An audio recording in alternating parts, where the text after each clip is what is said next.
Hello guys, just going to do a quick audio test.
Hello guys, we're here on the ground in Luxembourg, ready to go today, so that should be good fun.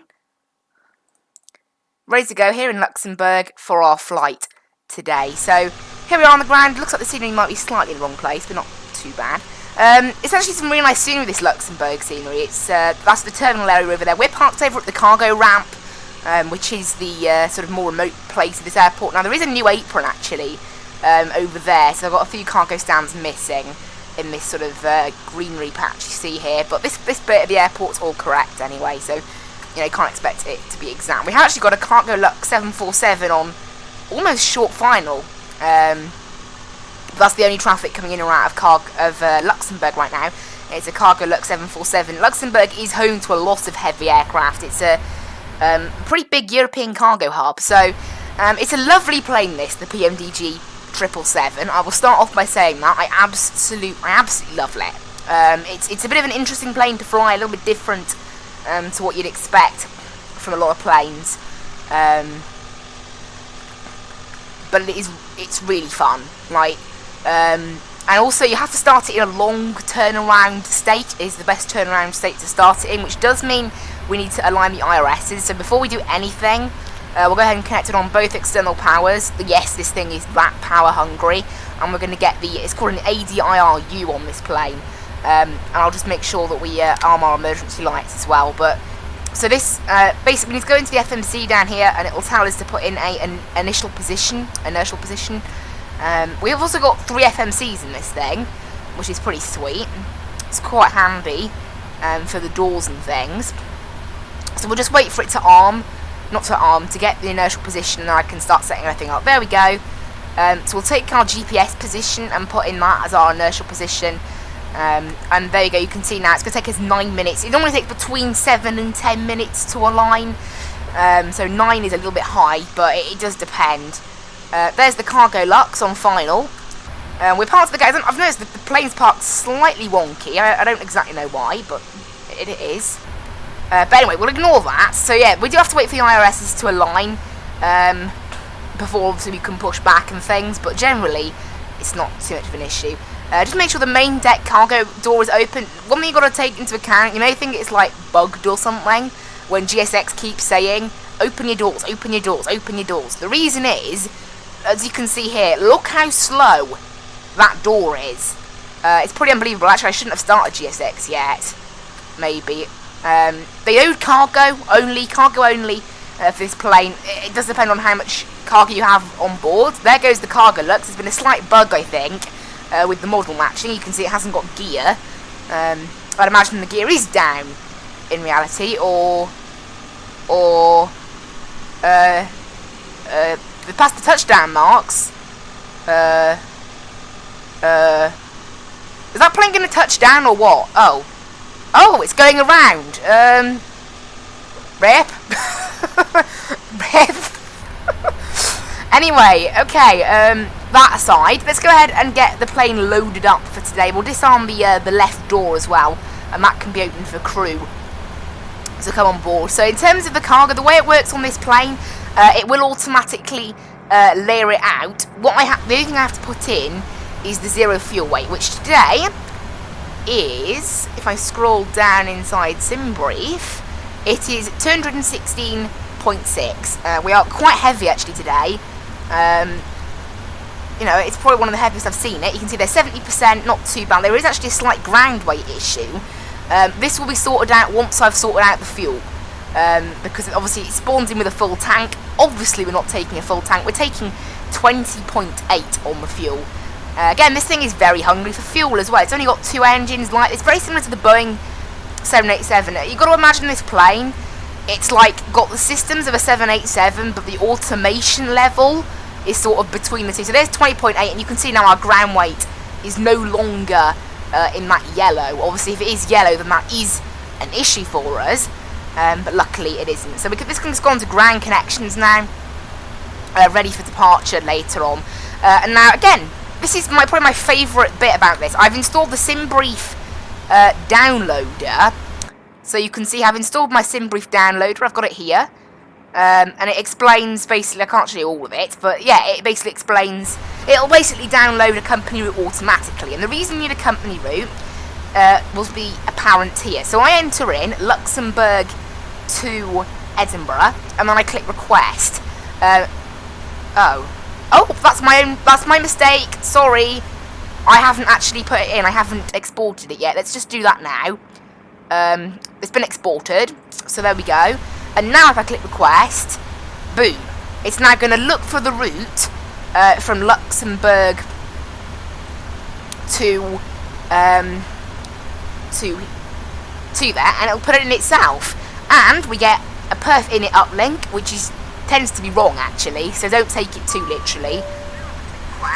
And we have also a wind uplink, which it does. There is meant to be a wind uplink system in the 787, but it doesn't work. Interestingly, it just says it hasn't found anything. It just says active sky weather not found, which is why the ETA can be slightly off. Which means this plane does have the most accurate ETA system out of all planes. But it's loaded in the weather now. No, not the weather, the route. It's loaded it in now. All good to go and ready. There's no ATC. I will just check Munich radar. Munich radar's online. No, that's Munich radar. Okay, that's nowhere near us then. Because Luxembourg's a bit of an odd place. It's sort of its own country, but it's very close to Belgium. So I think Brussels control it in real life and in Vatsim. Right, activate that, because the route's all in there. We can execute it, and then we'll go to perf init. Now, we're using a cost index of 90, and we've got a flight level 360. So actually today, and the 0 fuel weight, you can see there, and the fuel is actually correct, amazingly. It's not always correct, so you have got to check it. Quite often it will get like a wrong cruise altitude, or the wrong 0 fuel weight I've had before, and I'm checking the reserves, and they're also correct as well. So that's perfect. That is bang on. Okay, that means we can go ahead and accept this. I don't have to put it in myself. I'll just check it has actually executed okay. It has. So next up you go to route, and you go to legs, and then you go to route data, and you go load on the wind data, and it should load it in. There we go, execute that. You can see wherever we're going to be at cruise now, this thing now has wind, and they will be carried across the whole route. It's quite a short route today because we're using a Fly UK provided route that was actually accurate, so it does cut us a few corners, which is nice. Then we also head to VNAV, and we go into forecast, and we want to load the weather for the descent into Edinburgh. There it is, all put in, so you can see there, all good. That's taken directly from SimBrief, a wind uplink. You can see our IRS has almost finished lining. Now this thing does take quite a while to load, as you'd imagine. We've got quite a few pallets to load, because it is a freighter, remember, this is solely a cargo aircraft. So there's quite a bit of cargo to load on board. We're going to be taking runway 24 for departure right here in Luxembourg. Winds 23011, QNH is 1013. So we've already got the correct QNH set. We're going to take the D-Kirsch 5 X-Ray. That's what that VOR stands for, if you're wondering. And it's an NDB actually, it's a VOR and NDB. Which we can go and execute that now, make sure everything's correct, and then we want to head into arrivals now, and we want to select ILS runway 06 with the AGPED 1 Echo. Now obviously there is a usual kind of weirdness in Edinburgh where there's no suitable transitions for the routes when coming in from AGPED or Impip or anywhere, because all of the arrivals end at Tartan, I believe. There you go, he's actually getting his gear down, so maybe he forgot to put his gear down. Maybe it wasn't a model matching bug after all. But yeah, basically there's no suitable transitions. It is a bit of a weird path onto the ILS, but that's all we've got. We have currently got ground online in Edinburgh with an ATIS, so it's runway 06 they're using down there. That's all fine. Now one thing I have found, it's really critical, guys, you don't do this. I'm used to hitting execute here on the 737 and the 787. I was used to hitting execute. What this does is activate your approach instantly, so it will go direct to this waypoint you see here. You don't want that because obviously it deletes your entire route. You can see here now our plane has now got its route sorted out. Flight level 360 we're taking today. We want to have a discount, we'll just sort that out.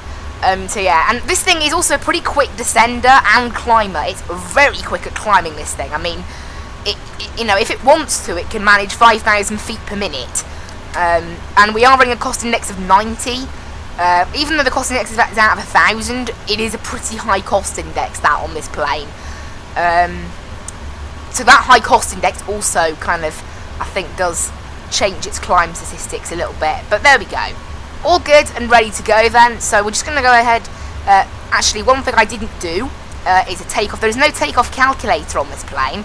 It is recommended that you do a D rate of 1 and a D rate of 1 on the climb. I found that to be the best. If you do a full takeoff power, this thing's engines, on light fuel, which we've got, this thing's engines, wow. They're powerful. I mean, look at them. They're massive. They're General Electric, I think, but they're massive. So that's kind of what it is. You do have to use a D-rate. If you can use a D-rate on the climb, do. But I was departing from Stansted once, and because of the SID climb restrictions, you couldn't use a D-rate. So it depends on your SID. But if you can, I like to use a D-rate of 1 on both sides. Going to take off, standard flaps for this is 15, which is position 3. It goes 1, 5, and then 15. And we'll calculate the centre of gravity. As long as our V-speeds are within 150 to 155-ish, somewhere around there. Sometimes a little bit lower, sometimes a little bit higher. They're decent V-speeds. So 149 is pretty average for this plane. And we'll also go ahead, actually, our IRSs have aligned as well, which is nice. We'll go until our heading round to 238. You can see that's the thing. I mean, even though you do have to align the IRSs, it's really not that long for a plane that takes this long to load. Now, in terms of systems up here, the packs are automatic, so we can turn them on, like in the 787. We can get we'll wait for our beacon light. We'll get the seatbelt signs on. I have no idea why a cargo aircraft has seatbelt signs, but it does. And we can also get ready to start the APU because we're 80% on the cargo loading. So I'll make sure we can do that. And we'll just shut our door. Now, I need to tune myself to Unicom, actually. Let's do that. 122.8. Where's that cargo lux? Is it making a second approach? There it goes. It has actually got gear down this time, so maybe it did actually forget to put its gear down. Now, they've finished the back cargo. And the bulk cargo they never use, so I don't know why I opened the bulk cargo. No, the little cargo, there's that one there, they don't use it. So that's nice. And we'll wait for the cargo to be loaded. We've got a little bit more cargo then to wait on over there, but we're mostly good. We can arm the door now. You do have to arm it yourself in this plane, while the APU's firing up and all that stuff. And there is also a specific way you have to start the hydraulics. I will, again, walk you guys through that when we get to that stage in a little bit. Right, traffic and weather need to be enabled on here. And we'll just make sure weather and turbulence is set in there. It's a pretty simple departure. We're straight out until 8 DME, and then we're making a right turn to the D-Kirch VOR. So it's a pretty standard sort of departure. We'll just run through our route today on here, so you guys can see what on earth we're doing. So a departure from Luxembourg, you can see there, and then we make a right turn out to the Delta India Kilo D-Kirch VOR. And then from there we're on to our route. It's pretty much a straightforward route today, and then to Agped where there's a few restrictions, and then the complicated sort of turn into Edinburgh because there's no suitable transitions. Very short route today. As I said, we're using a route provided by Fly UK, and they do tend to provide some pretty direct routing. So has that cargo Lux been able to touch down successfully? Where's it gone? Yay! It touched down successfully. Now they finished loading the cargo apart from the main deck cargo. The main deck cargo is still going. That is the main cargo hold on this plane. APU is now running, which means I can get the external power turned off now, and that means I can go into ground connections, and we can go ahead and turn off all this stuff. I'll set the parking brakes, and we can also get rid of the wheel chocks, which means everything is all ready for departure now. I just need to go and make sure everything's shut on the doors. Just need to wait for them to finish.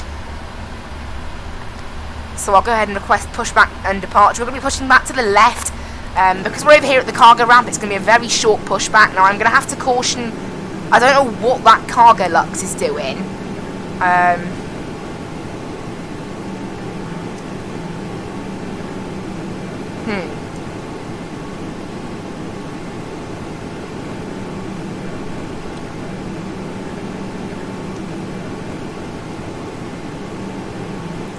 Skyway 7564. We're on the ground in Luxembourg. We're just wondering, the cargo Lux 87 Lima, where are you planning to park this afternoon?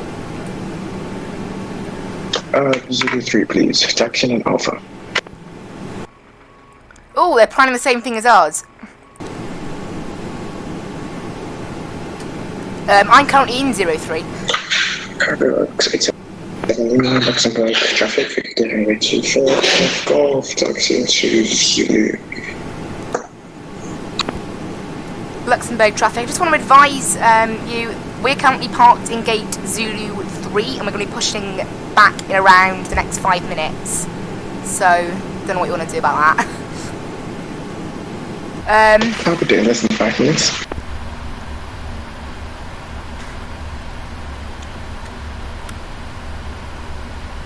Okay, right. Yes, there is a cargo Lux. It's planning on going to the same gate as us, actually. So, I wouldn't mind getting a bit of a move on. So we'll go ahead and close our door. By the time it shuts, the cargo will already be inside, as you can see there. How does the cargo go back? That doesn't really make much sense, honestly. I think it would go forward, no? So everything's all ready to go. We can get our TCAS turned on. And this is what you need to do. You need to click auto on here. We'll turn on the gens as well. So go auto on this. Wait for the fault light to go out, and then you can just flick all of them on. That's how you need to do it with the hydraulics, and just before push and start as well. So everything should be good now. I want the pushback, yeah. On and on. Beacon light can come on as well, and we're ready for push and start.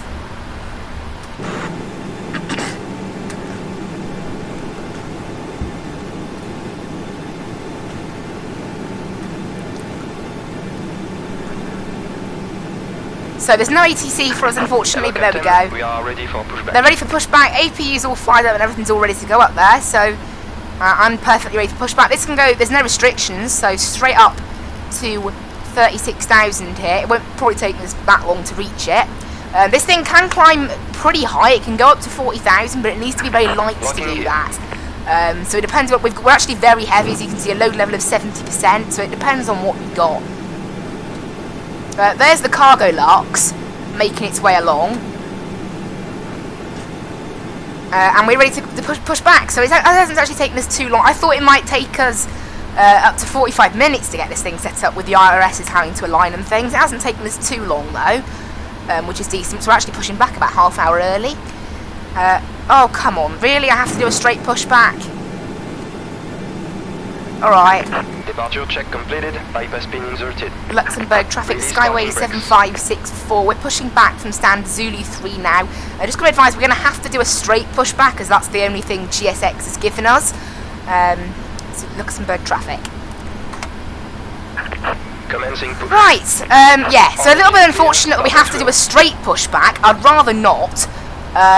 Luxembourg traffic, Gagalot 870, report Kilo 1 for traffic pushing back.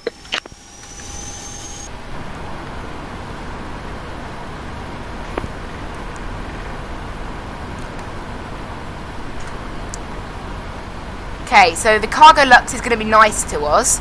Right, engine, I don't know what this is as well. The plane sort of like, GSX like jolts the plane around.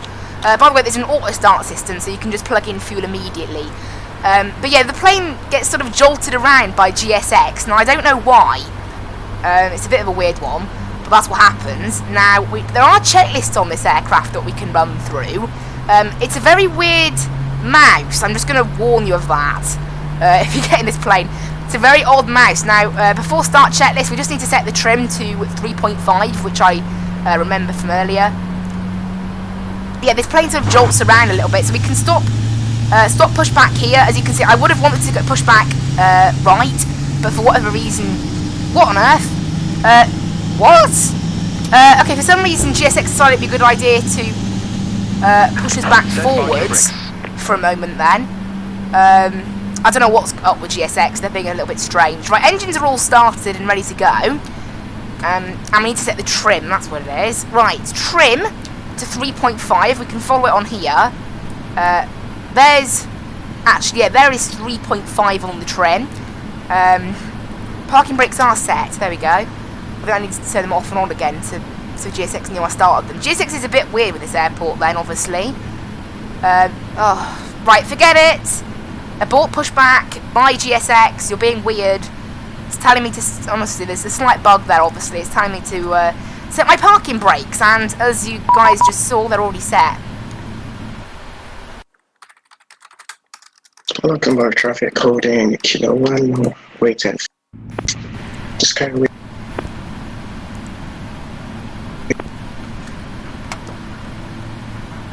Luxembourg traffic, Skyway 7564 is going to taxi to holding point Alpha 2 via Kilo 1 and Alpha. Luxembourg traffic.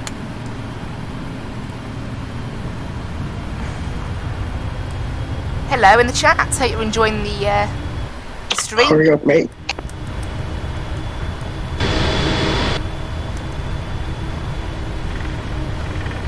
Stop trying us to hurry up. Right, off we go then.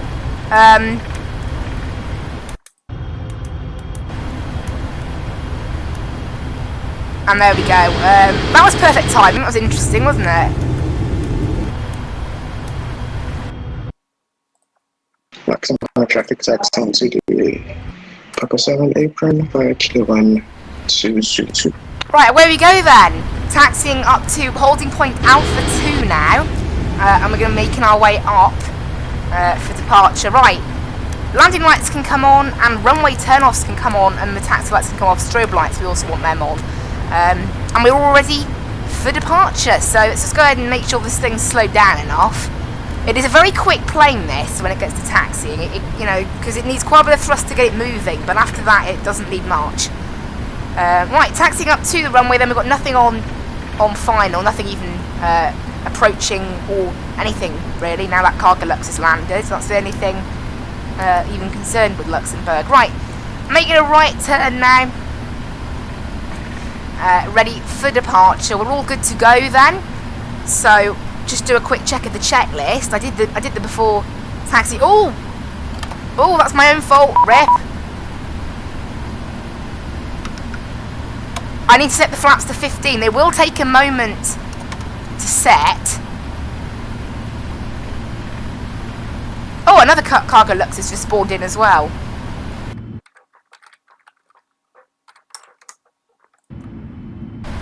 Right, anyway, let's go ahead and get ourselves parked up on the runway. Yeah, that was my own fault. I did not set the flaps there. We'll just wait for them to set. They shouldn't take a minute. There they are, they're set. That was my own fault. Right, this can go back to checklist now. And we're going to do a D rate of 1 on the takeoff. Start the clock. And initial power.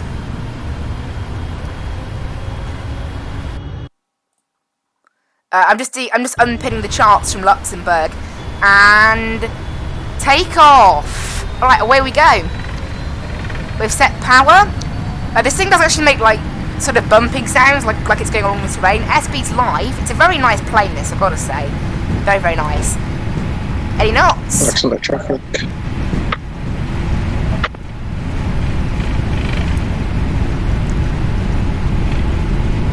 There's V1.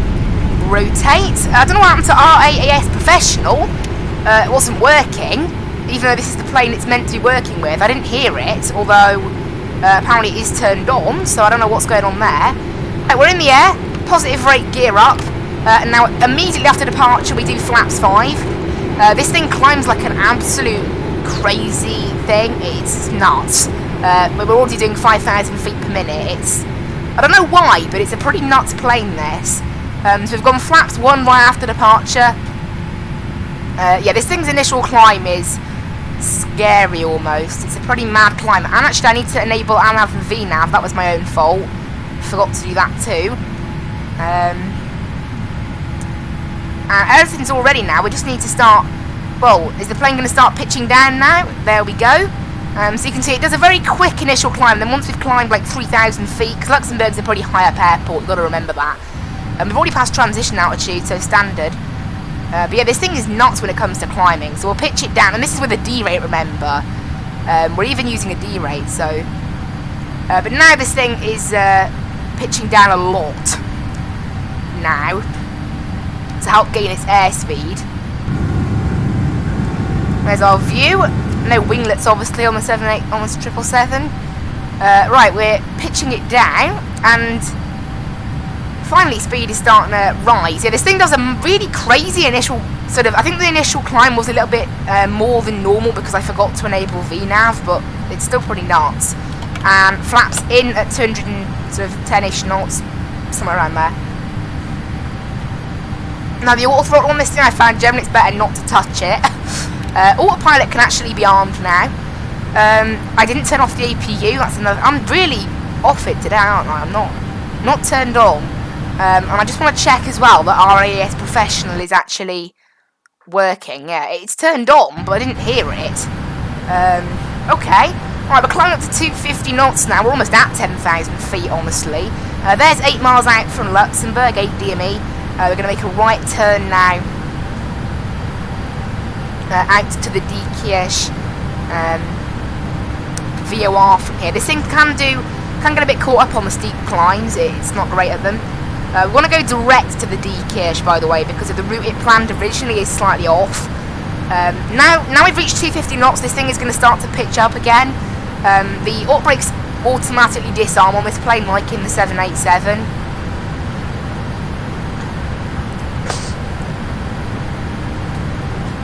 There's 10,000 feet, we can get all the lights turned off now. And this thing will hopefully pitch down now to allow us to gain speed. However, it's not doing that right now, so I don't know what it's planning. It doesn't look like we're going to have any ATC today, sadly. We've got ground on in line in Edinburgh, and that's it at the moment. So who knows, we might get something. I'm running some pretty nice Edinburgh scenery from the person who makes like the 25A ones that has all the nice markings on the floor and things. Because UK 2000 Edinburgh isn't very good, honestly. The free version, it wasn't very good. It does flicker quite a bit. Right, this is going to 40 nautical mile range now. We haven't got many waypoints to cross today. This thing doing a very slow climb right now. While we got to 320 knots, and then from there, well, our APU took a while to cool down. And now it can climb up and up. And checklist should all be good, yeah. So we don't need to bother that now until descent. Now again, the nav frequencies are also auto-tuned on this plane, which is nice. There's plenty of automation going on in this plane. We can set the heading round to that. There we go. It's very simple departure out of Luxembourg. Luxembourg's a lovely airport, I've got to say. I flew the first leg of this flight last week as a practice flight. I went from Stansted to Edinburgh and then Edinburgh to Luxembourg for practice, and it was great fun. I gotta say, I think this is one of my favourite planes. Not quite as good as a 787, just because that's a personal preference at this point. Like, quality of the aircraft wise, they're pretty much equal. They're both excellent pay-wear quality, and they're pretty much the same price. I think the 787 75 and this one was like 72, so they're pretty even in terms of price. They are proper nice, proper good. But yeah, just as a personal preference, I prefer the 787 because I like the 787. You know, like it's probably my favourite plane just in terms of the way it's laid out, the way it looks. And that has nothing to do with the quality of it. In terms of the quality of the product, in my opinion, of the product that they've made in comparison to the real life plane, they're equal. Both of them are excellent. My seatbelts can come off again. I have no idea why a cargo plane with no passengers but the crew up here in the front has seatbelt signs. I mean, I don't think the cargo, I mean, there might be some live animals back there, but I don't think they understand what a seatbelt sign is, do they? I mean, imagine we're transporting giraffes or dogs or whatever in the back. I don't assume any of those animals know what a seatbelt sign is, so who knows? Actually, I'm going to plug in the transition altitude for Edinburgh. It's 7,500. By default, it's 6,000 in this plane, so you need to change it, but it's better than the default 18,000 that most of them use. One thing you've got to learn as well, they're very weird. You can change it, so it's like like you have to sort of scroll down, so you have to like right click or left click whether you want it to go up or down, and then move the cursor instead of scrolling for both minimums and your barometric pressure. Both of them are like that. You can change it in the settings of this plane so that it's like just a scroll wheel, but it's totally your preference on that. Personally, I thought I'd just keep it like the real life aircraft. Even though I don't like it quite as much, I thought, you know, may as well fly it as realistically as possible, right? That's my way of doing things. So why not? Really, that was my thought. Why not? But at the moment we're climbing pretty well, actually. We've already up to 22,000. It's not the most nuts of climbs, because we are running quite heavy today. Our max cruise altitude, as you can see there, is 380. And I've seen that max be like 410. So it just depends on how much fuel you have on board and how much cargo you have on board. Obviously, it amounts to a total weight, and that total weight is what determines what you can do. And yeah, that's nuts. That cargo Lux we see on the ground there, that went around. It was coming from Milan as a position flight, and then they're flying onwards to what's it called? They're flying onwards to Doha. That's nuts. That's a lot of flying in one day. I mean, I thought I did a lot of flying. That's a lot of flying. Good fun though. But yeah, this thing is also a bit odd when it transitions over to max speed. So we'll have a really slow climb up to about 28,000 feet in parts, and then it switches over to max speed, which is slower than the speed it sets here. And when it does that, because it has speed to gain, it just goes full power. Now Scottish Centre have come online, but I believe it's Swanwick Military, Echo Golf Victor Victor. Sector file work. So I don't even think they're doing ATC. It says sector file work under their remarks. So who knows really? That's by stop downloading data. So yeah, about 28,000 feet, somewhere around there, it switches over to max speed mode. And it will probably do like a 6,000 foot per minute climb while it tries to load off the speed to get to cruise Mach level, which is today 834, 833, somewhere in that region. So at some point here, we're like quite close, it will just suddenly, all of a sudden, swap over to max speed. We will see. I think it's 28,000 feet. I'm not sure though. But yeah, the climb on this, you know, I mean, as you saw earlier, it's a little bit odd. It's like, you know, one speed, then one speed. It does change. I don't know. It does 100% on the climb power. So even though I did tell it to do a D rate, it is still doing quite a decent kind of thing. And you can see it, maybe 29,000 it switches into max speed mode. I can't remember. But it should be somewhere around here. It should switch into max speed. Maybe it's a certain speed, like Mach 8.3 maybe, it switches. Oh, that makes sense. What if it's when our max speed goes above our cruise speed? That's probably what it is. Our cruise speed is 833, 834, so... There you go, yeah, 833. And that means that the speed, there you go, you can see the speed is gradually going down as we climb, because that's how max speed works. And as it does that, we will start to pitch up. As you can see, the speed's going down, and we're starting to pitch up to 3,500 feet per minute right now, almost. But then, because obviously, as we climb, Mach 8.3 becomes a smaller indicated airspeed, which means it can manage a better climb. But overall, it's a pretty average climb performance. I mean, on average, I'd say if you're cruising between 34 and 38,000 feet, an average time, if there's no restrictions, is around 15 minutes.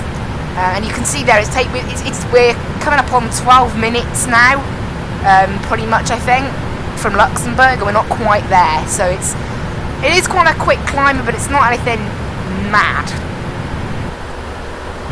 It's not anything outside the realms of normality, that's for certain. Now, Edinburgh Ground is still online. However, they have been online for an hour and 5 minutes now, so that might change by the time we get down. Now, they are running an ATIS. I will load in the weather now. Normally, it's always crazy cloudy when I land in Edinburgh. I always have low visibility landings in Edinburgh. But today, I'm actually okay. QHD is 1011.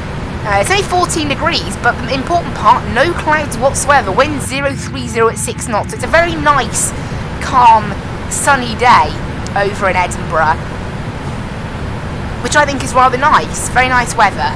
Perfect weather. Now this stream may be a little short actually, because a lot of the flights operated with this cargo 777 that Fly UK do, they're generally not long enough to last 2 hours. Some of them are, but a lot of them are more like an hour and a half. So it's an hour and 29 minutes we're expecting today on the flight time. I don't know what we're going to end up having, but it's going to be about an hour and a half in the air, estimated. Right, we're coming up to flight level 360 now.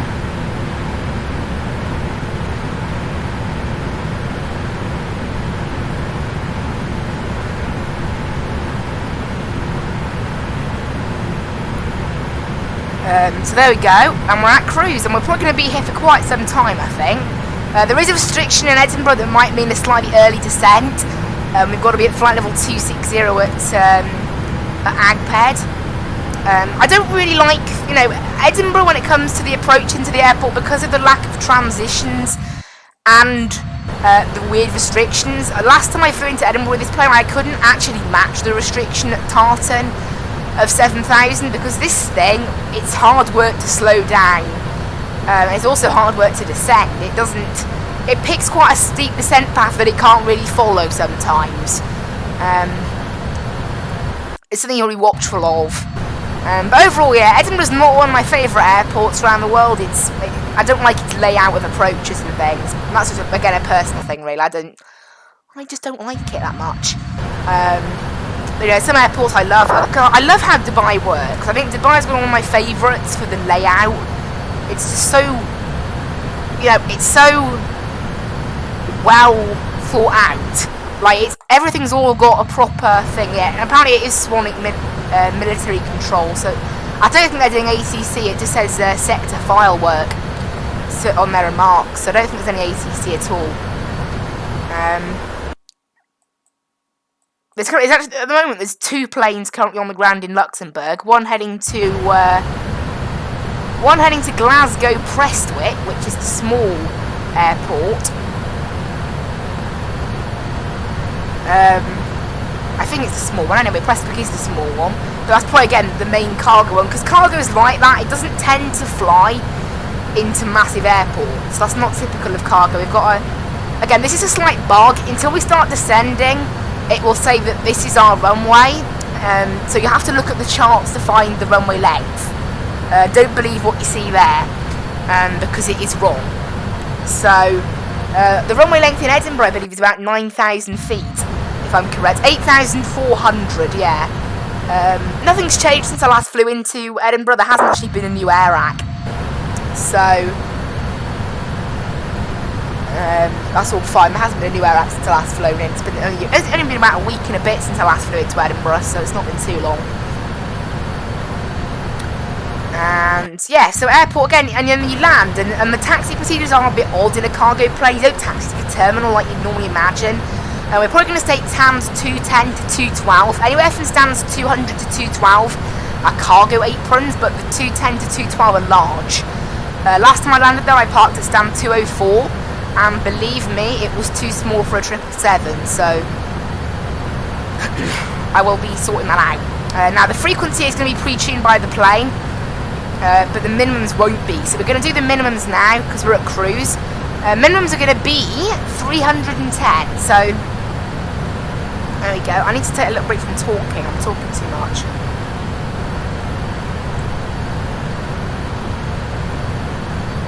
There we go. So yeah, 310, which is 200 feet above the ground. So we're going to go ahead and right click, and then we want to drag it down. No, up. No, we want to left click, and then you can drag it in any direction. Dragging it further down changes the speed. So there, 310 is set. Perfect. And QNH will set a bit closer to arrival. It was like a standby thing. Alright, everything is looking good. Now you are meant to do a TLA transition, but this is what I don't get. The way the stars work out, what you'd expect at most airports, I'll show you guys now.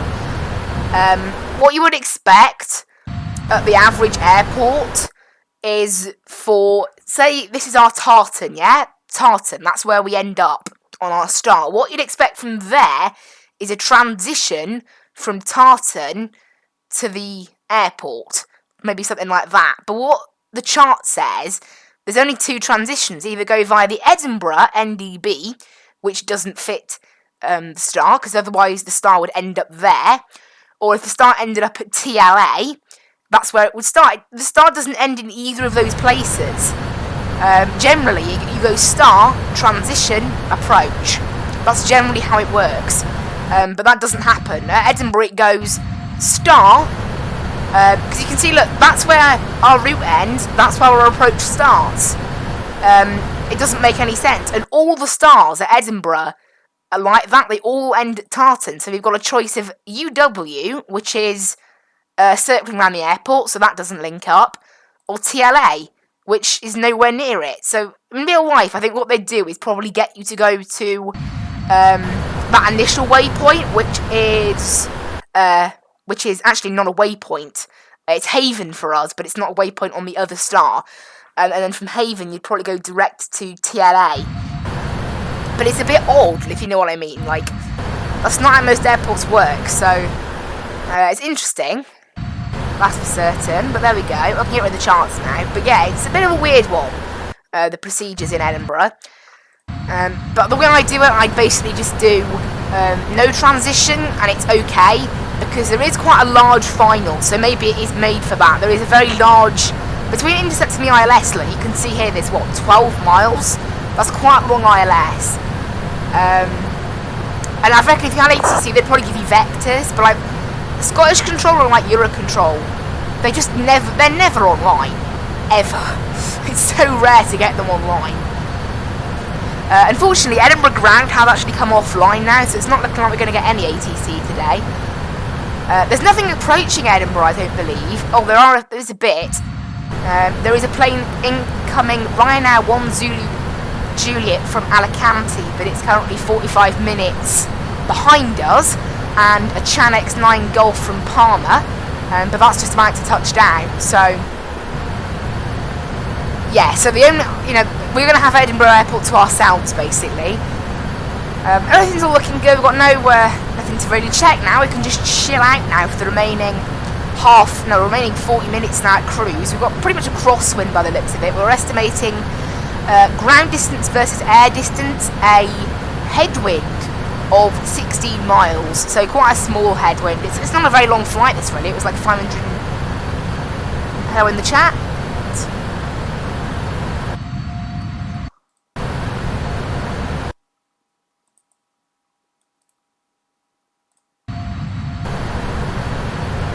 Hope everyone watching enjoys the stream, by the way, obviously. Also, what's quite odd, I've noticed when you connect to Vatsim, I'm positive the short code for this plane is B77F. That's what it appears as on SimBrief and on Fly UK. But when I type it into vPilot or pre-file it on Vatsim, it makes me say B77L and then just designate it as a freighter. It's weird. It's really weird. I'm positive that's not what it's meant to be, but, that's what it is, I guess. There's quite a few Skyways about. You've got Skyways 440 currently heading to Riga from Gatwick. That's quite close by to us. I always think it's quite nice when you see, like, fellow sort of VA pilots on the network. There's 2 planes in Cardiff. I'm just looking, go to London or from London. That's interesting. There's also currently a plane on the ground in Bristol, heading for Edinburgh, and a plane on the ground in Newcastle, heading for Edinburgh. So we'll have to watch them if they decide to take off. In fact, the plane from Newcastle has just taken off, so that'll be there well before us, I think.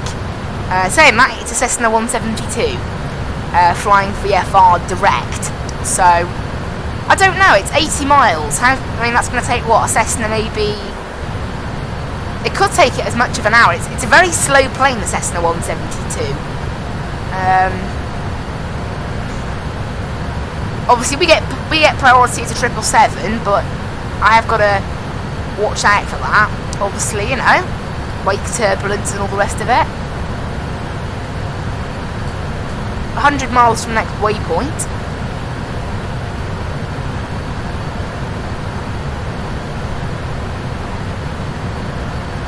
And so yeah, it's a very direct route today, and after that we got Roxat, and it's another long gap to Nateb, and after that we head to Agped, which is the start of our start into Edinburgh.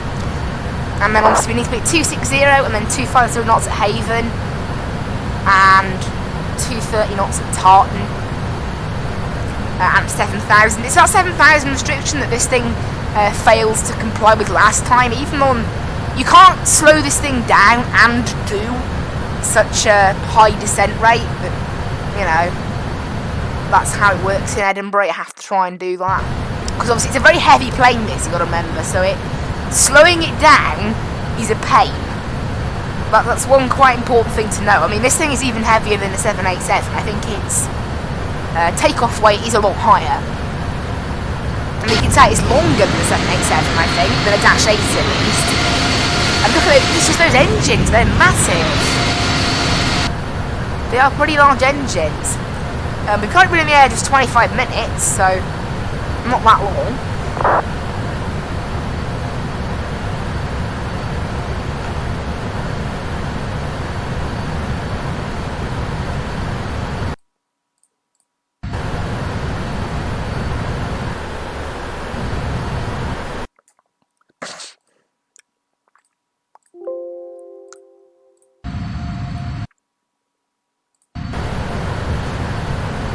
We're not doing too bad at the moment though. There's no ATC, as I said, unfortunately.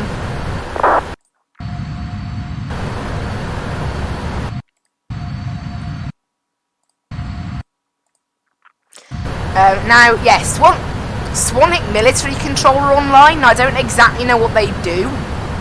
I'll just Google them actually. I'll search them. Echo Golf Victor Victor Center. And there might be a. There might be a page about them. RAF Swanwick.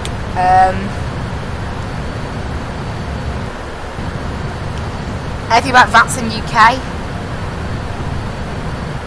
There is about military.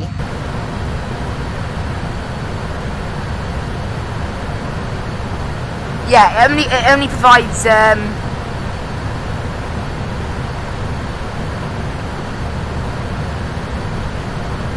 so they're a military controller. What I don't get is, like, why would he be a military controller on Vatsim? Because no one seems to fly military. I don't know, maybe they do. But it's a bit odd.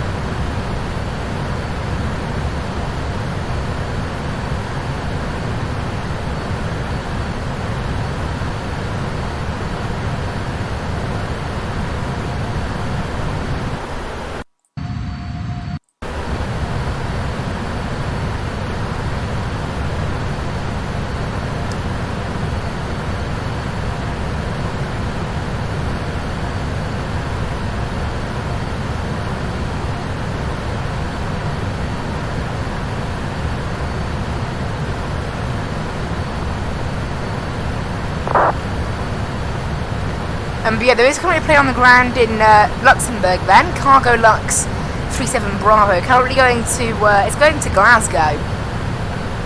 It's not the pilot we saw has actually connected, but hasn't got a flight plan filed at the moment. Oh, nice! Edinburgh ATIS is back online and ground. Information Mike, runway and use runway 06, nothing's changed then, all fine. But yeah, we might have some ground ATC. Obviously, you know, it's not much. Ground ATC is a lot better when you're sort of departing because you can get clearance and things and a squawk code and all sorts. You can't really do any of that when arriving. But it's better than nothing. It's nice to have a little bit of contact with ATC, isn't it? I think we've still got quite a while to descend, haven't we? Yeah, we've still got half hour, 247 miles. How's that going to take us half hour? I guess it will.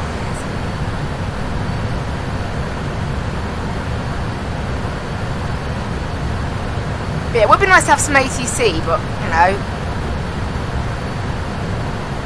generally it is quite rare at this time of day. As I've started doing evening events. I'm actually doing one tonight.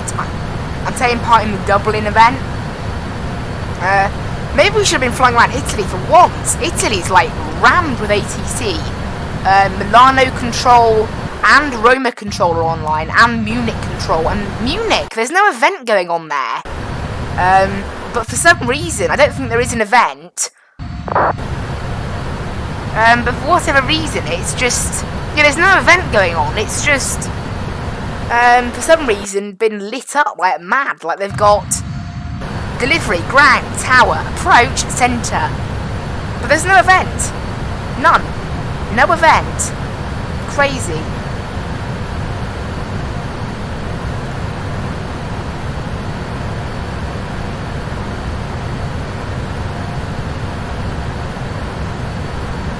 Pretty crazy.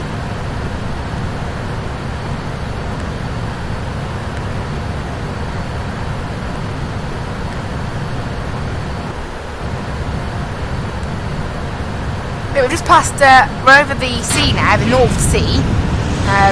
That's Amsterdam back there. Very cloudy down there. Although the weather in Edinburgh is very nice.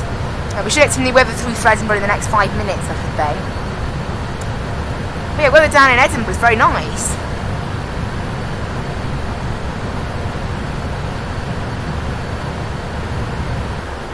It's nice we've got an ATIS as well, because it does obviously tell us what runway we're meant to be using. And it is 06 as planned. I don't think they ever really seem to use 24 at Edinburgh. A very short route today, obviously, you know. That's how it is, isn't it? You can see our arrival point on there. Yeah, the arrival at the start. It's because of this massive gap between Roxat and Nated now. That Cessna has now got up to cruise speed now. So if I look at airport details, apparently it's going to be there 6 minutes behind me. So that's interesting. That might be a bit close then, because obviously I'm going to have to slow down to descend. It won't really have to slow down to descend. It's already, you know, it won't have to do a 250 knot speed restriction, unlike me, because it's already doing less than that. Might be interesting. We might have to. Obviously, it is a little Cessna. That's kind of like, you know, say we're both on final. It'll be doing 70 knots, and I'll be doing 140. It's quite difficult to plan. Also, how has the QNH been entered as 1011 down there? I didn't do that myself. Or maybe I did without knowing, but don't think I remember setting that. So that was automatic, maybe. Now, I was going to see, on the, I discovered this, on the, what's it called?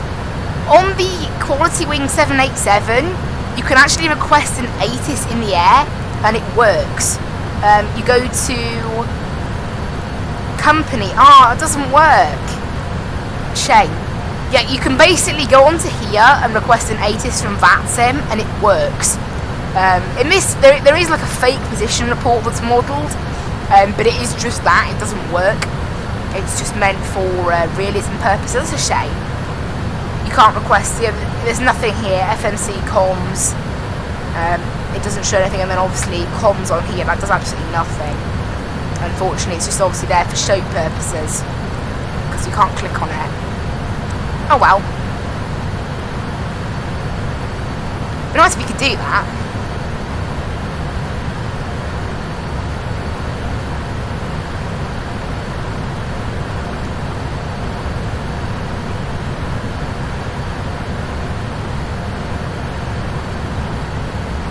We're looking at Godos now, and then we'll pass to Roxat. From there, it's just straight ahead to Nateb. We'll already be descending by then. It's that long of a gap to a waypoint. We'll already be descending, so who knows?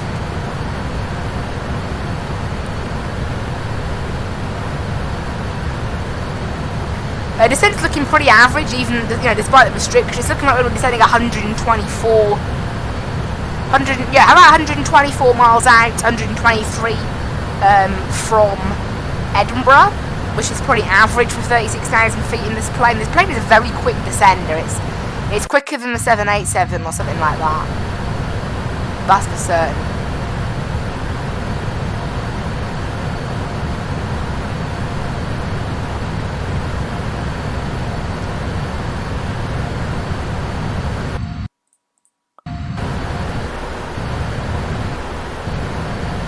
And there you go, yeah, the cargo Lux now on the ground has actually filed its flight plan to Doha. That's just insane that someone's doing that. Like, I wouldn't do that. I mean, like, fly from Milan to Luxembourg and then fly to Doha. Like, what? 2? That's a lot.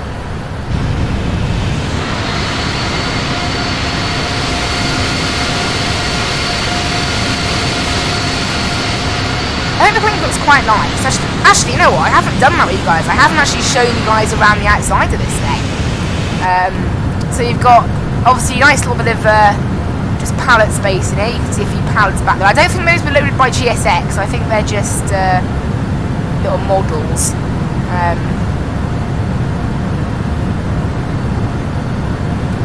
Kind of cool. And then there's this one here.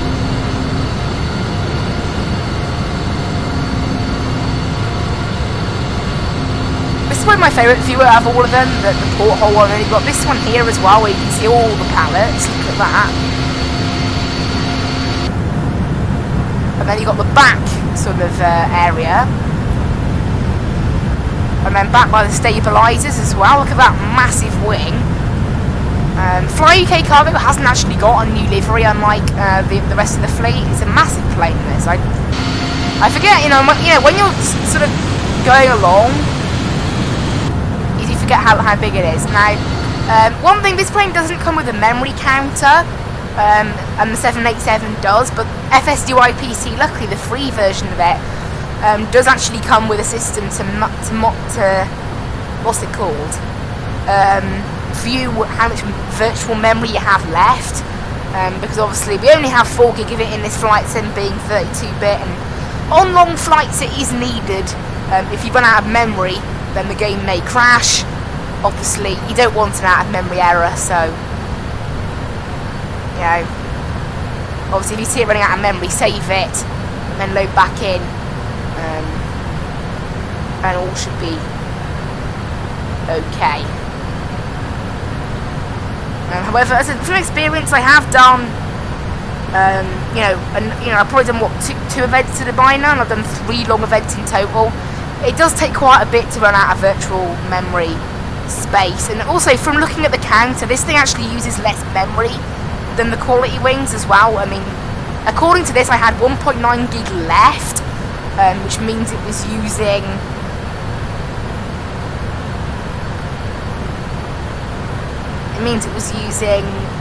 what do you call it? It means it was using, I'm trying to think, it was using 2.1 gig, and from experience, roughly the quality wings tends to use about 2.4 gig, so it does use about 300 megabytes less virtual memory, which is really nice. It does use a lot less virtual memory than the 787. It's about between 2 and 4% less, which obviously does, no, actually it's a bit more than that, but yeah, it's quite a bit less, so obviously, it does really matter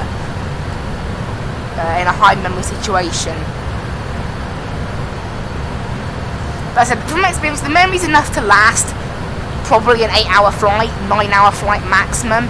If you took it up to like a 15-hour flight, for example, that's when you start having issues. If you did a 15-hour flight, what you probably have to do is save it after 7 hours. Make sure you're logged off of Vatsim or whatever, and then log back on.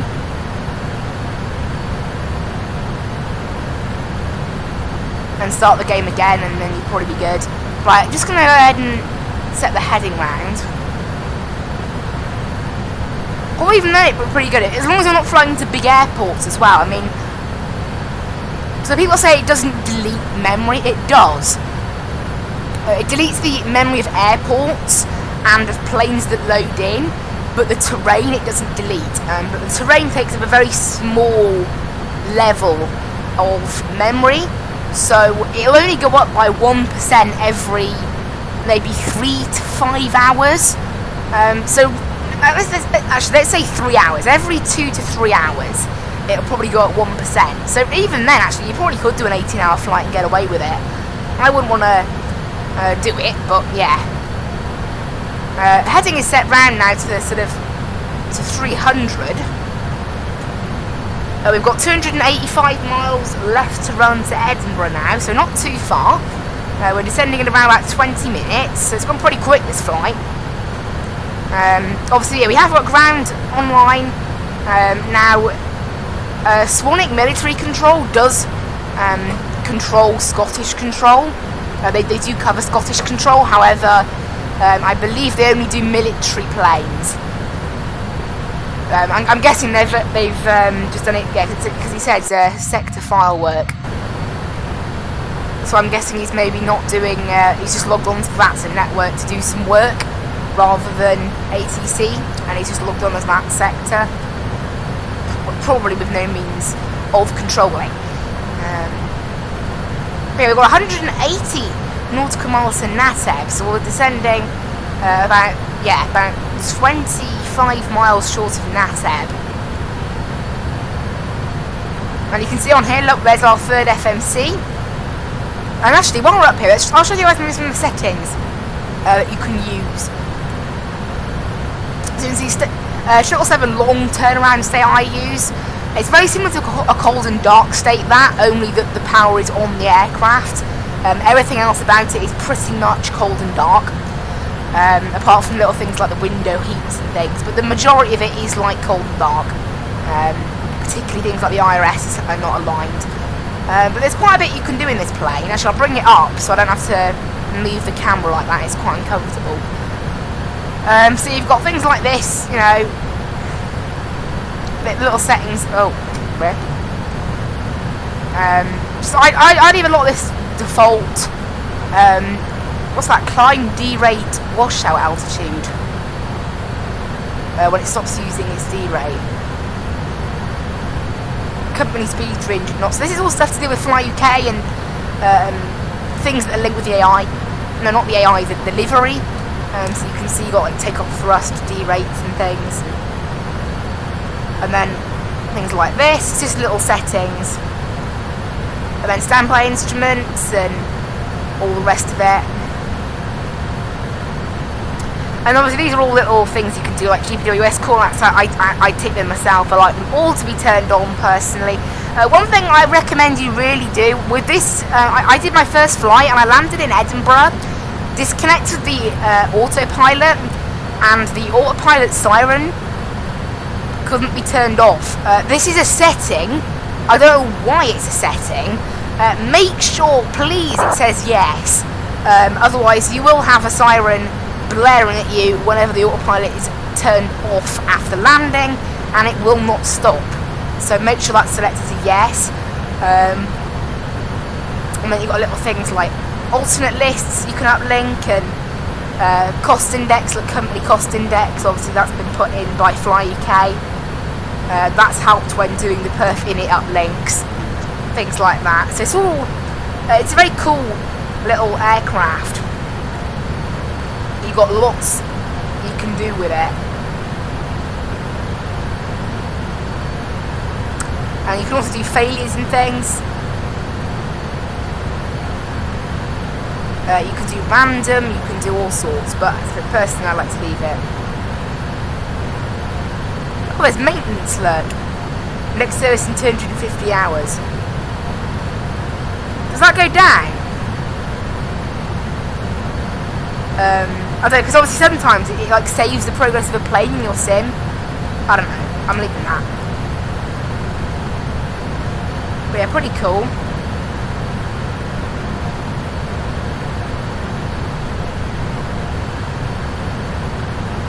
But we should be descending in the next sort of 15-20 minutes. ATC is still online in Edinburgh. We should have new information now, actually. It was Mike last time. Oh, come on, really? It's now overcast at 4,800. Now, that's not going to matter on... you know, it's not going to matter in terms of minimums or anything. It's not crazy low cloud. It's just like... Why is it always cloudy when I land in Edinburgh? Why? Why does it always have to be cloudy whenever I land in Edinburgh? It's cloudy. I don't think I've ever landed though without it being cloudy. We've got information November. QNH is 1011. Okay. It's always cloudy in Edinburgh. Always, always, always, always cloudy. Just who knows why, you know? Like, who knows? I just crossed off the symbol downloader because I don't need it. I don't know why it's let open, actually.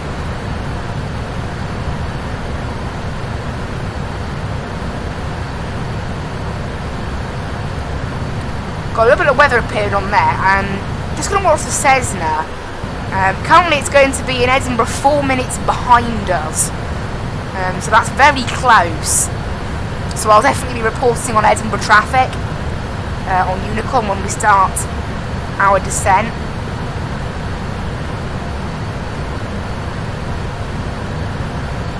– 43 minutes into the flight so far. Oh, look outside, it's quite nice out there. There's no sunshades or anything, unfortunately, but again, it's not really top of the list, is it, in terms of must-have features. It's just quite nice. But yeah.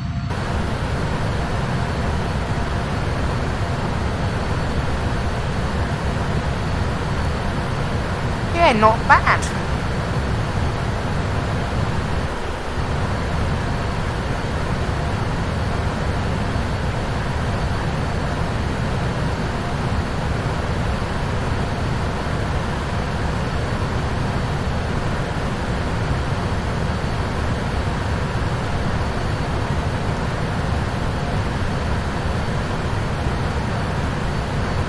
We're doing pretty good now, actually closing in on the coast of the UK. You might see it, there it is, coast of the UK. We're currently alongside Hull, if you add to the left of where we are now.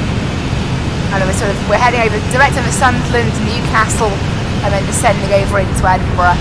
Obviously you don't need to do you can't do a passenger announcement on one of these things. It'd be quite fun if you could do that, wouldn't it? Cargo aircraft.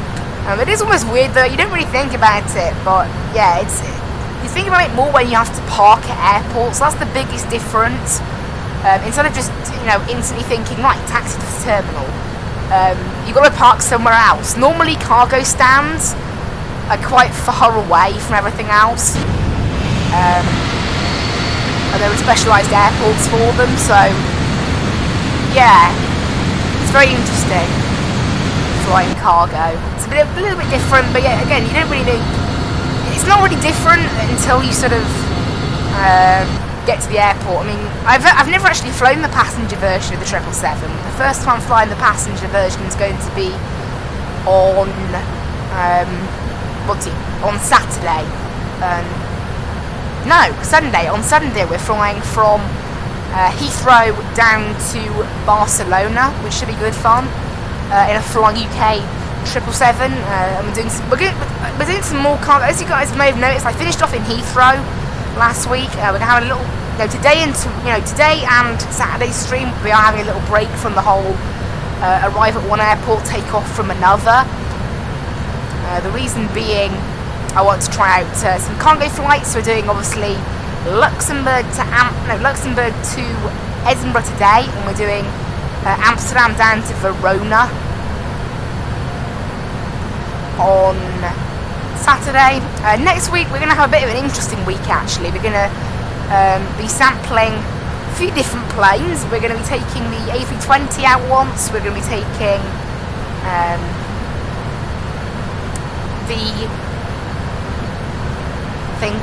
we're going to be taking the Dash 8 out for a spin. We're also going to be taking the 787 out for a spin. So, and the week after that, I think we might do a little bit in the 737 maybe. Because we haven't flown that for a little bit of time. A little bit really, have we? We haven't flown it for quite a while. But that's going to reach next week. We're also jumping in the Dash 8 next week. So the Dash 8, can't wait for that. We're going to be going from Helsinki to Mariehamn and back. It's about 160, 170 mile flight both ways. Quite similar to the Bergen to Oslo and back stream we did. Very similar to that kind of pattern. The Cessna is currently doing a ground speed of about 110 knots. So I don't know what it's doing exactly. There's now 2 planes on the ground in Luxembourg, a Ryanair and an EasyJet. So it's always a popular airport then, Luxembourg, despite having no ATC and not even being that big. Well, that's interesting.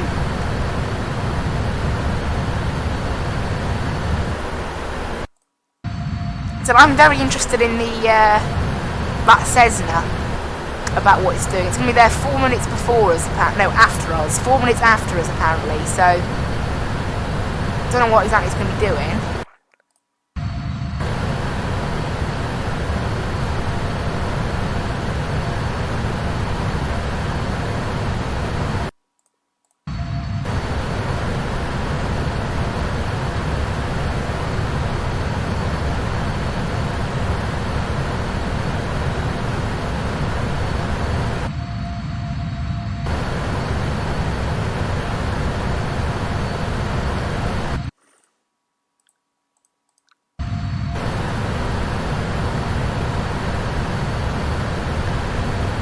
And right now we have, well, not too long to go till descent, I imagine. 78 miles, not bad. We should see it start to pop up on there then.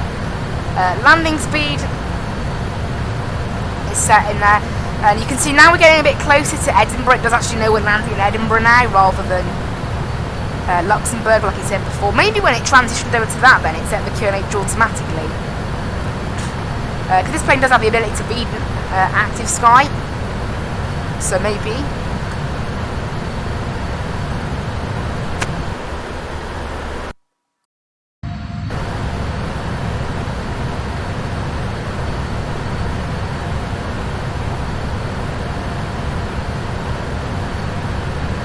I just muted my mic for a second there.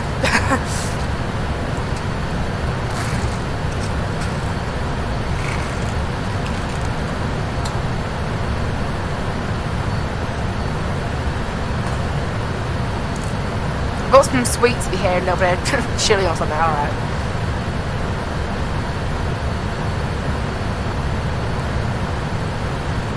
Yeah, currently there you go, there's our total descent on the radar. We should be able to see it there. And we're descending pretty normal path, flight level 260 at Agped. And then from there, just continuing along our route. So that should be pretty nice. And then doing the approach into Edinburgh. Everything's all set up for the approach. So yeah, not bad. I think we might be a little bit early actually, I'll check that now. We're meant to be an hour and 29 minutes, so 40 minutes to Edinburgh it's meant to be. According to the plane, 31. So yeah, we are a little bit early by the looks of it. Maybe up to 10 minutes early we could be by the time we get there, if that ETA is accurate. I mean, it is using accurate winds and a descent forecast and things, so I'd imagine it's pretty accurate.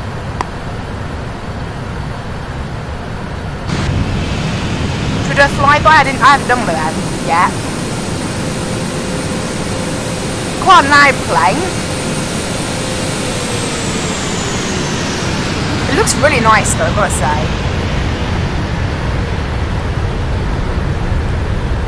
It's a nice looking plane. A lot quieter inside than outside though.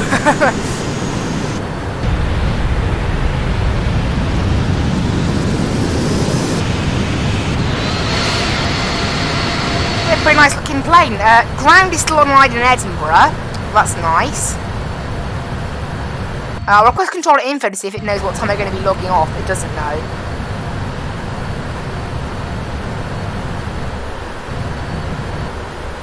Also, I need to look at this up. Like they do like A cars, a little bit.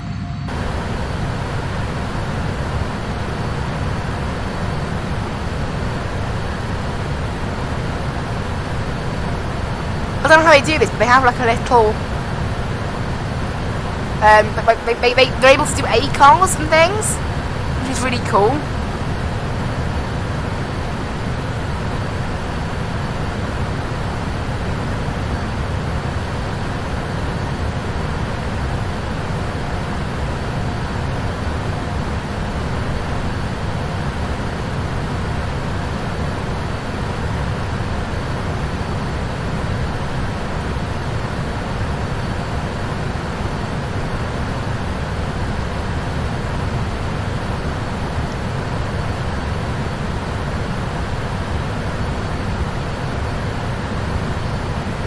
I'm not into it really, honestly, but yeah.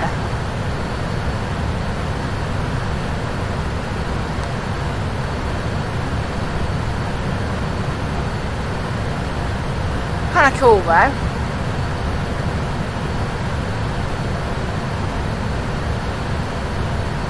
So I don't really tend to use that sort of thing. It is cool because you can use it, but I don't exactly know how. I think it's by the looks of it, it's a an FS Labs kind of system. FS Labs is the obviously an aircraft maker. Why did this thing just gain so much speed, by the way? Our max speed just went crazy high. Do you guys just see that?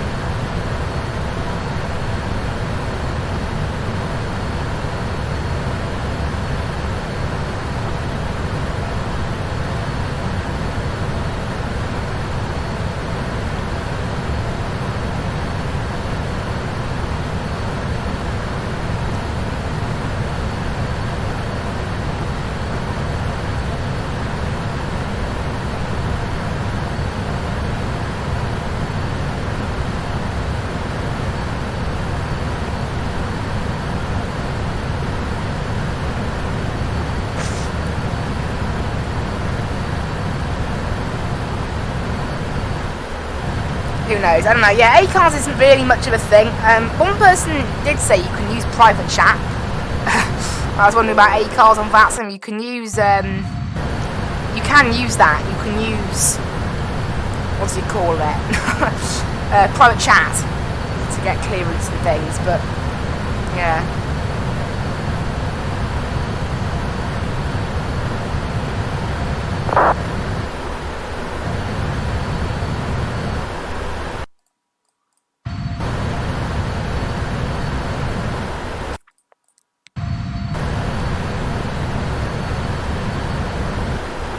Yeah, I don't know how to do it. I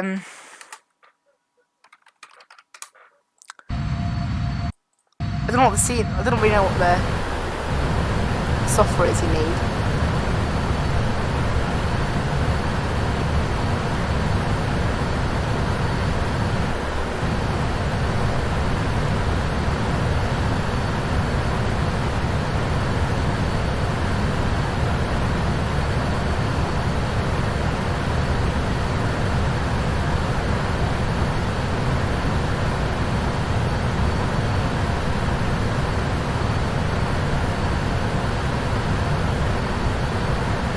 Apparently they send it via private text.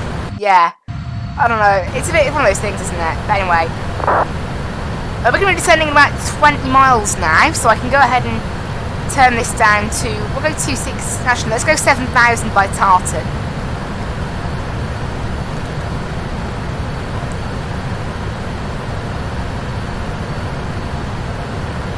And we can turn this down to 40 nautical mile range now, ready for the arrival.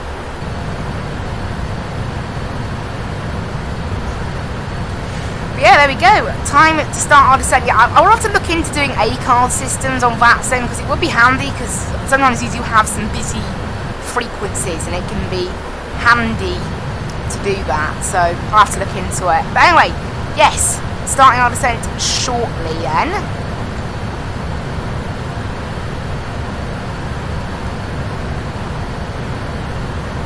Into Edinburgh.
Who knows?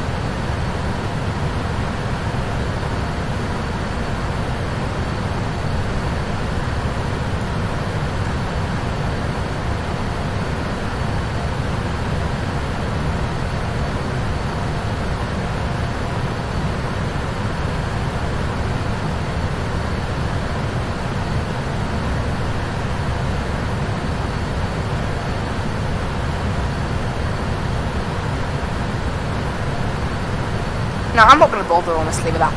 Yeah, there's like a program you can get for it and things with A-cars. Anyway, right, let's get ready for descent then. Coming to our top of descent in, well, now. Okay, right, I think I'm going to go ahead bigger. It's changing our frequency. I will just check that's correct. It can change the course to match with FSX if it wants. Right, 108.9 and 061, it's all fine then. I'm doing a report on Unicom just so November 7 Delta Romeo knows, because it's that's the Cessna. Edinburgh traffic, Skyway 7564 descending from flight level 360 via the Agped 1 Echo arrival into Edinburgh. We're going to take in the ILS runway 06 today. Edinburgh traffic, Skyway. I don't know why I said Skyway at the end then. Anyway, yeah, so no one's been on Unicom anyway, actually, but descending down now. I'm going to take 7,000 on there because, you know, I want to make sure we get to that restriction in time. We might need speed brakes to be out most of the time, probably, I suspect. But yeah, down we go. It's looking like we're going to beat the hour and 29-minute estimated flight time. We're due in 22 minutes. My flight sim is actually 3 minutes behind real world. That wasn't intended, but it is, unfortunately. So my ETAs, I'm going to have to add 3 minutes to them. I did mean to change it once I loaded into the sim, but I totally forgot that, so that's what we've ended up with.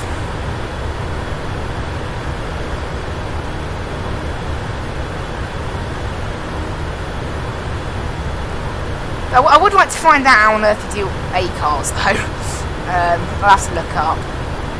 I think you can do A-cars via private message, though. That's another way of doing it, so, you know.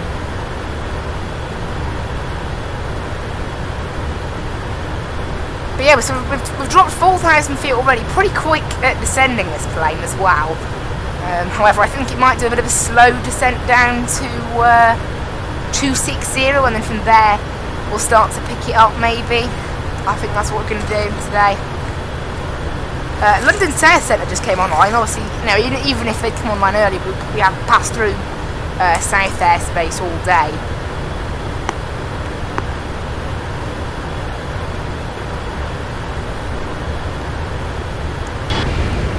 And also, there's Newcastle Airport down there.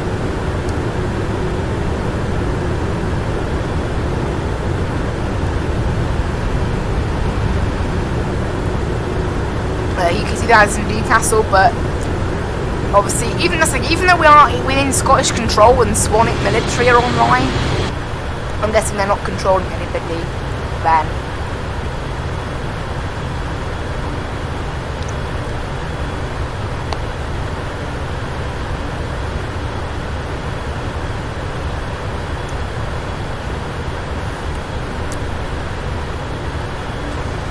So we've got another 3,000 to descend down to Agped. I'll get the chart now.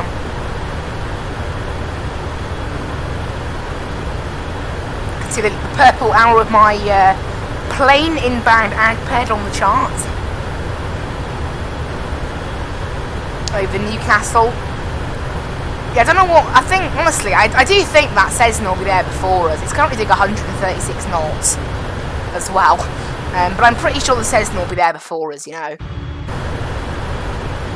Like, it's almost at Edinburgh, and we're just over, like, we've only just passed Newcastle, so I don't really understand how that makes any sense. Now, I'm not sure whether this thing is going to do a steep descent or a bit of a weak descent after Agped. I don't really know how steep it is from here.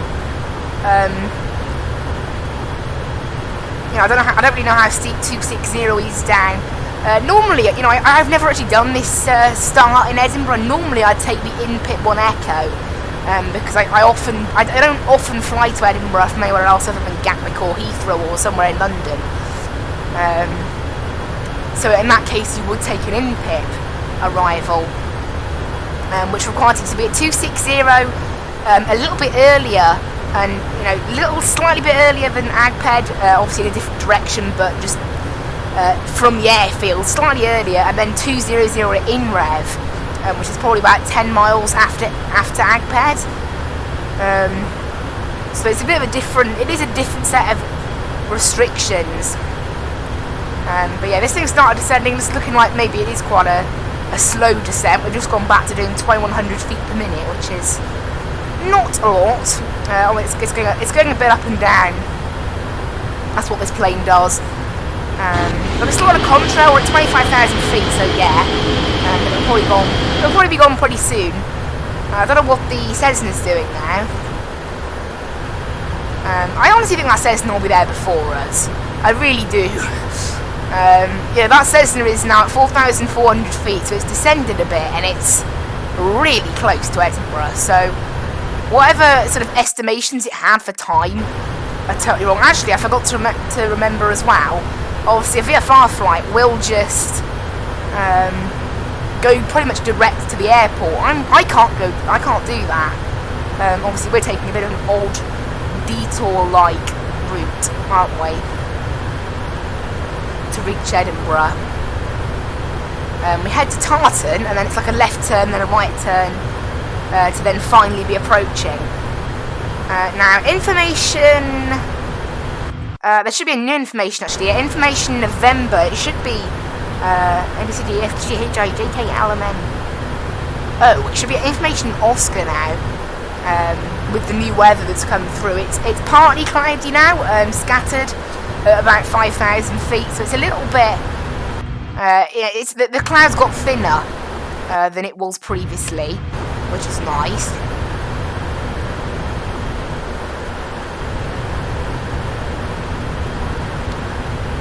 Oh, I accidentally changed the distance on there. I'll change that back.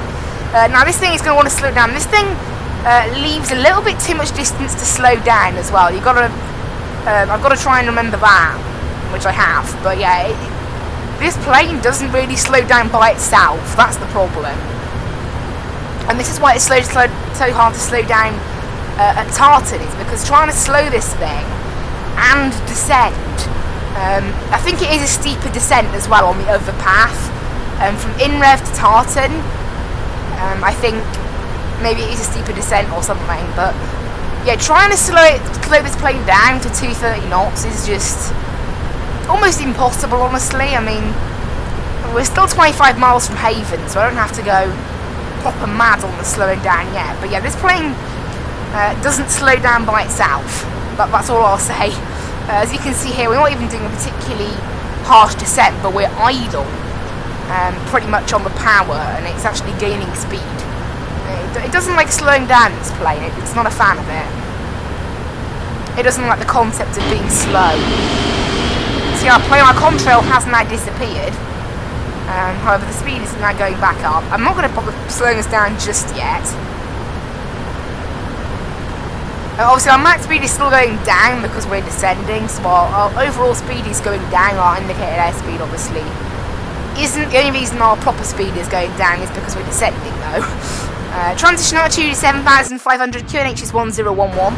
15 degrees down there in Edinburgh, so not too bad. We can turn on seatbelt signs now. Again, why on earth are there seatbelt? I was surprised to find there were seatbelt signs on this thing. I have no idea why there are. You know, why a cargo plane needs seatbelt signs, you know, why? It's cargo, you know, cargo doesn't understand what that is, so it is a little bit silly. And when we're about 15 miles out from Haven, that's probably when I'll start trying to slow down. And then we want to be at 7,000 at Tartan, which hopefully it can do.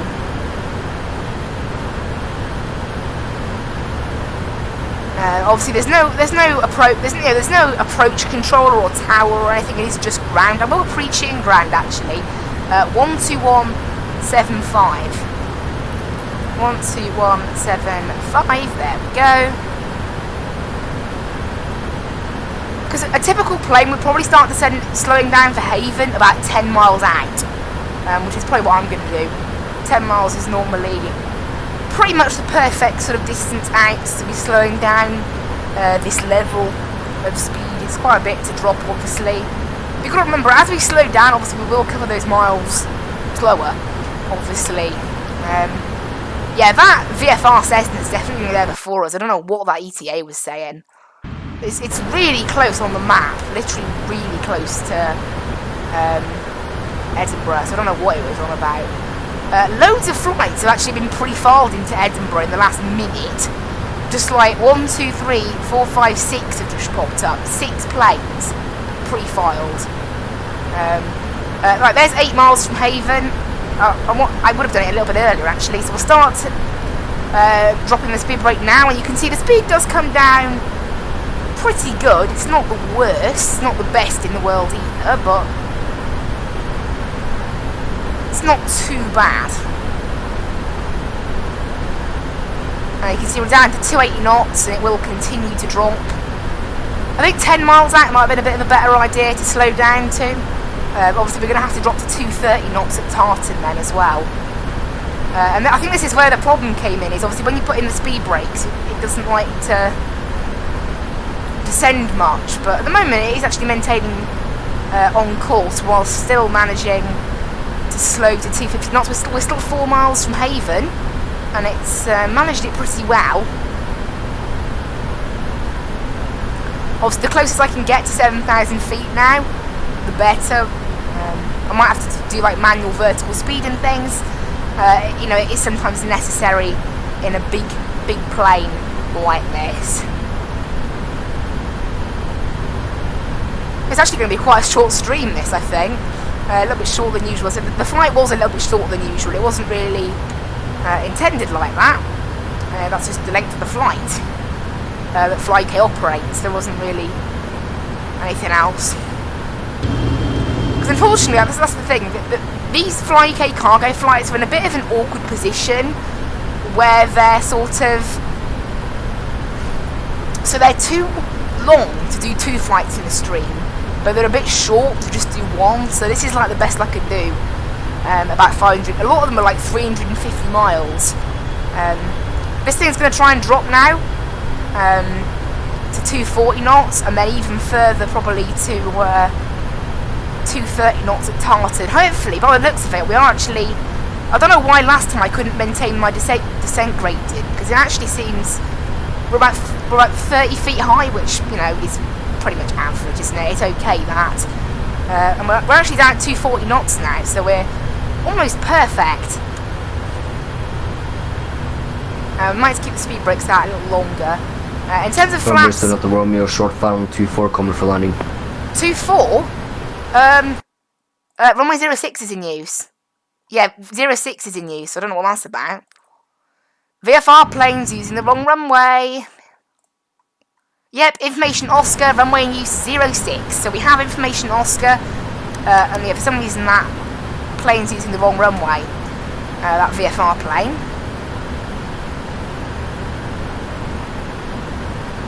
Edinburgh traffic, Skyway 7564, currently 10 nautical miles from Tartan. Going to make a left turn then to intercept ILS runway 06, Edinburgh traffic.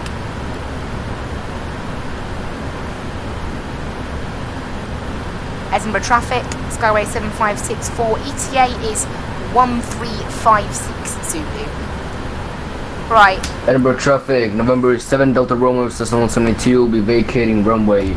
Give way for traffic. So yeah, just now again, yeah, we are actually struggling to slow down now. So because I should have really kept the speed brakes out the whole time, I think, but never mind. Yeah, I have no idea what that Cessna's doing. But you know, it's what it's doing. Like down to 230 knots. But we are safely at 8,000. We're going to set 4,000 now for the ILS on there.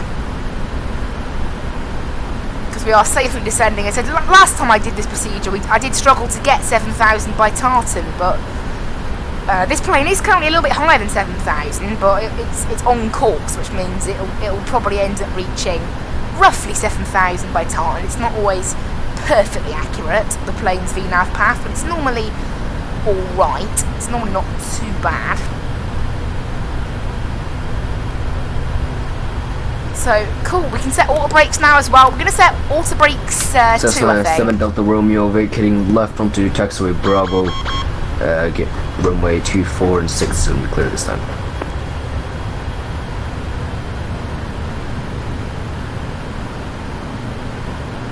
So there you go, Edinburgh is now clear.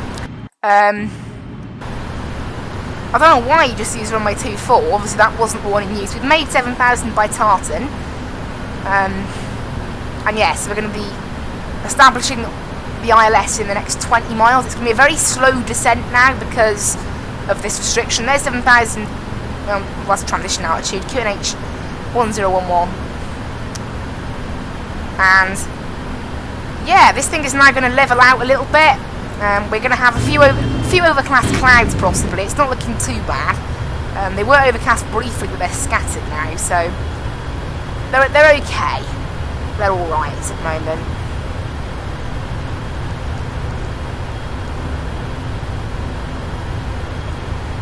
We can set this heading to runway heading, which is 061.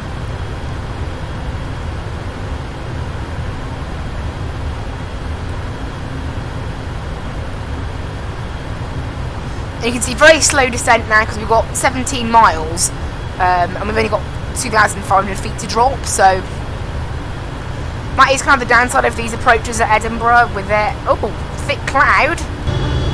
We're sort of, it's not too thick, luckily. It looks thick, but it's not large. Like, you can still see briefly through it. So we're not totally covered by cloud. And as we get lower, we should slowly descend out of it as well. There, look. So there's just some brief cloud, not too bad. There's the airfield. It should be somewhere over there. I think I did briefly see it. We saw this yesterday on our VFR flying, if you remember. We were over there on our VFR flying, somewhere over there, on the other side of that river. I'm not sure what the river's called. I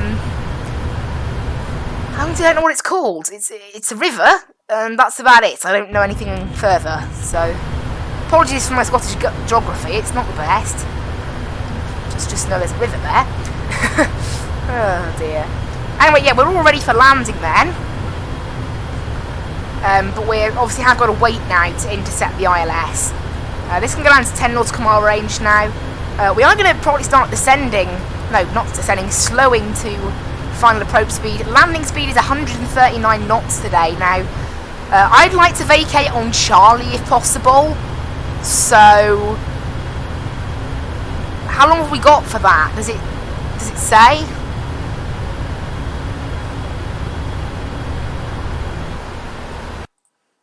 Is there a chart anywhere, like a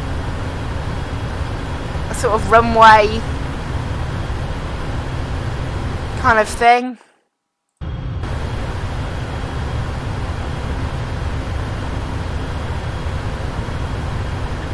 Okay, so I'm looking at restrictions. I'm looking at the briefing now for our arrival. Nothing too interesting.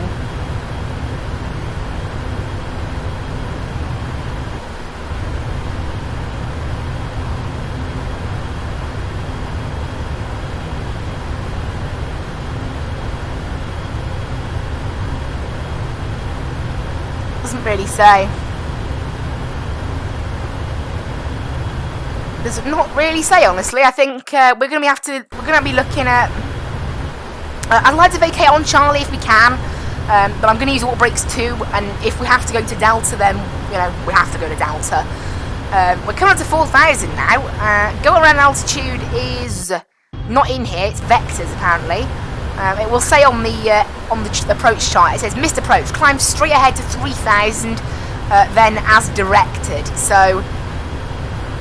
We need to have ATC for that. But it'll be 3,000 missed approach altitude. Hello in the chat. Hope you're enjoying the stream. So yeah, 3,000 missed approach. We can set that now. And I will arm the approach actually, because we're just 4 miles away from picking up the start of the ILS. There's the localizer. So this thing's going to turn now to start following it. And also going to plug in 210 knots, which is the speed restriction here at Edinburgh. I was just looking at the briefing now. 210 knots on intermediate approach, and then we need to be between 160 knots and 180 knots.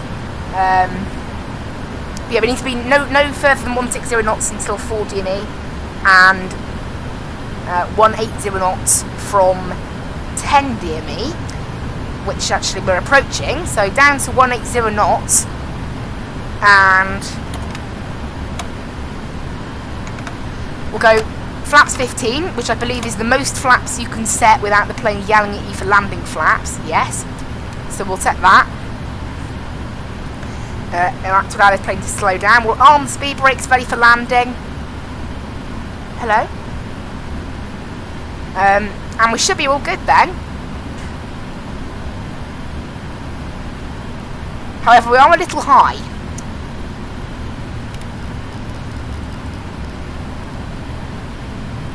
Edinburgh traffic, Skyway 7564, 8 nautical miles out on the ILS runway 06.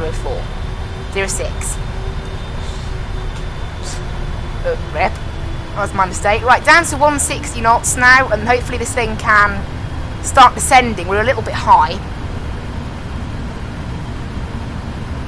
So I'll set the altitude down a little bit to allow us to catch up.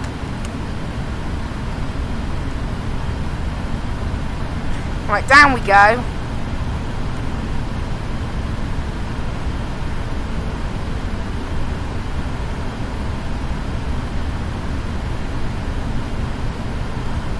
And we should be, I don't know how many miles, yeah, we are a little too high.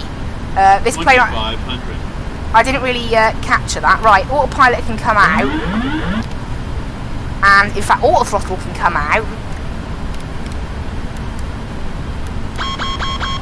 And then we're just going to do a rapid descent. Rapid descent, and then gear down. This isn't good, is it?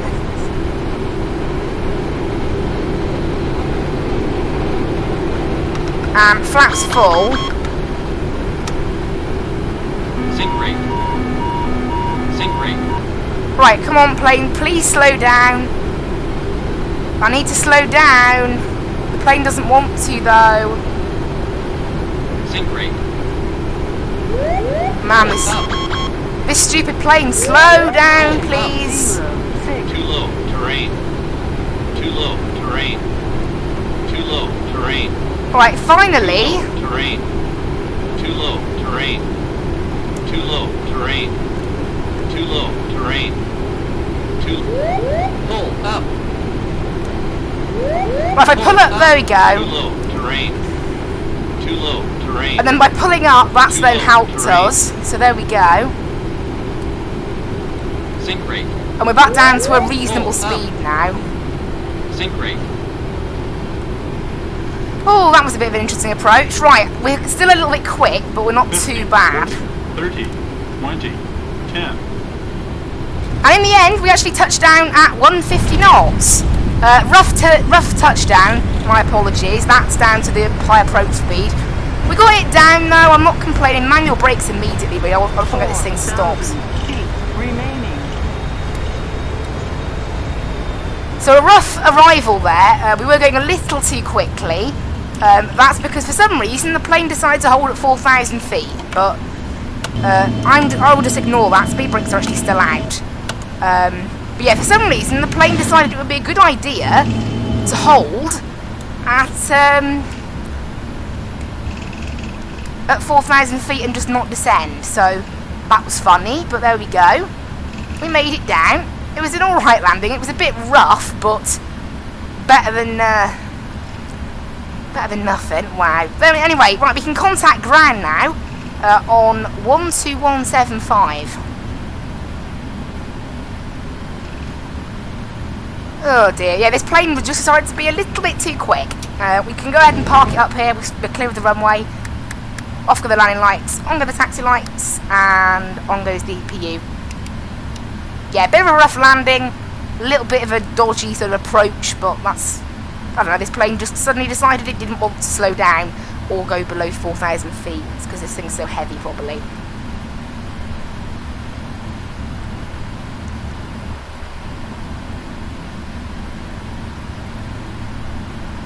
Edinburgh ground, Skyway 7564. Can we have a taxi to the gate, please? Skyway 7564, welcome to Edinburgh, taxi stand 11 via Alpha and Foxtrot. Just wondering, for Skyway 7564, we're actually a 777F, so can we have a taxi to the cargo apron, please?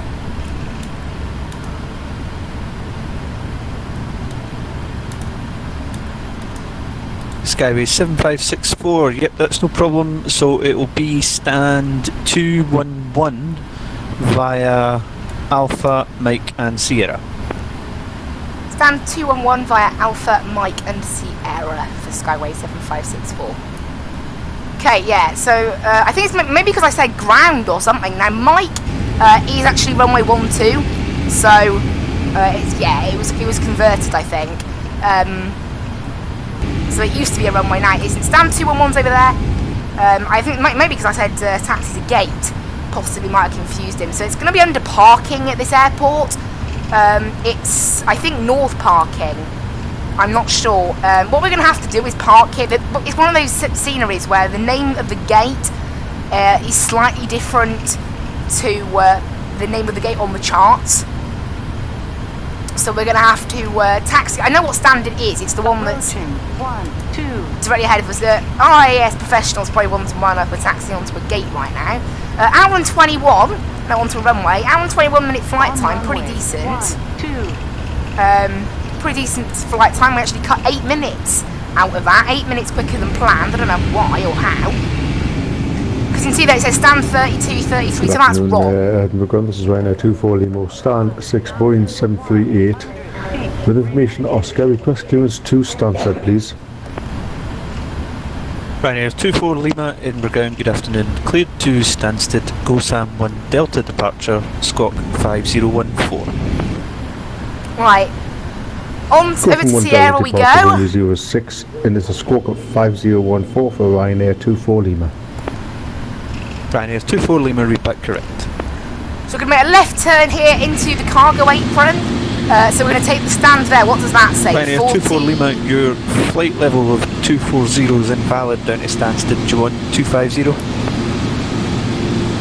Yeah, I'll alter that in the FMC. 250 is fine for Ryanair 24 Lima. No problem, and I'll update your flight plan. Right, stand 41 it's going to be. I know he said 211, it's because obviously, yeah, it got it wrong. The scenery got it wrong. So stand 41. Actually, I should have guessed from there's only 3 cargo ramps. So 210 is actually 40, 211 is actually 41, and 212 is actually 42. Right. But yeah, these are the biggest gates at Edinburgh for these cargo things, these big cargo planes.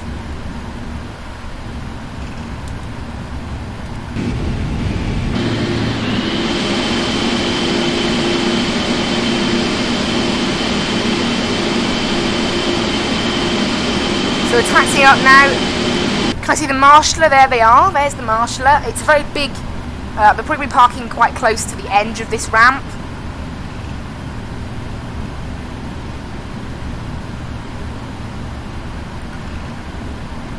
Doing quite a sort of calm roll into the gate now.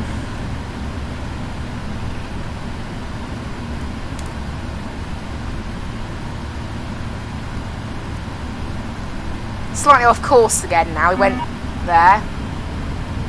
Got a little bit too much power actually to get it moving.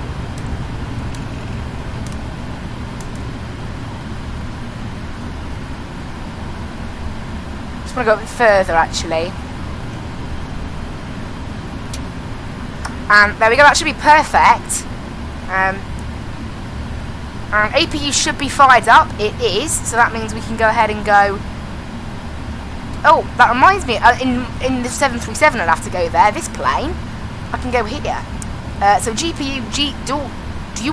GPU is connected. We can turn on the external power now, and we can turn off the pumps. So actually that means we didn't need the APU in the end anyway, because we have ground power.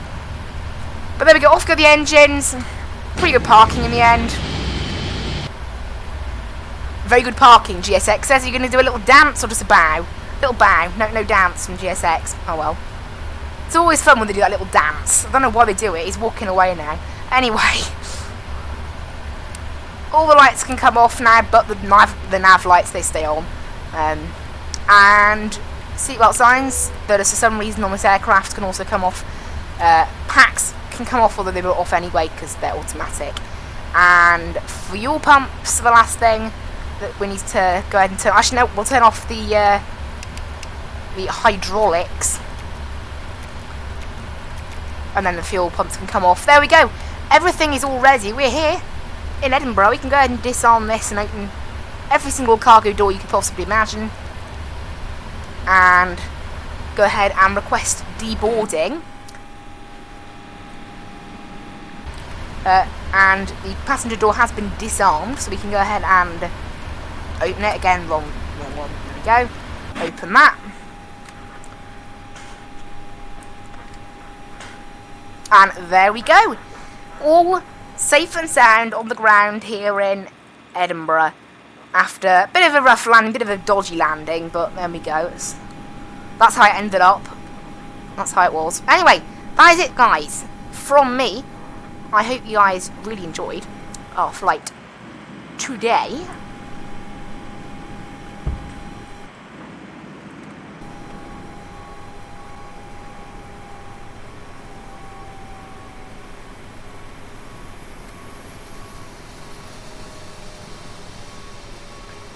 And the plane is all ready and finished with then. And there we go, on the ground. It's been a bit of a short stream, this. They do tend to be a little bit longer. I said it's due to the flights we were just doing today. Can't really help it. But there we go. That is it. All finished. I hope you guys have really enjoyed today's little stream.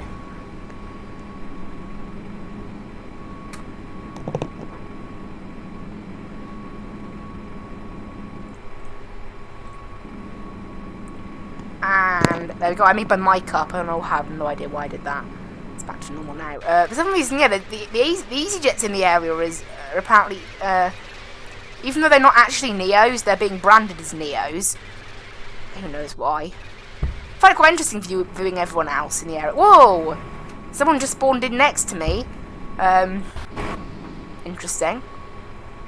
An A321 looks a little bit out of place there.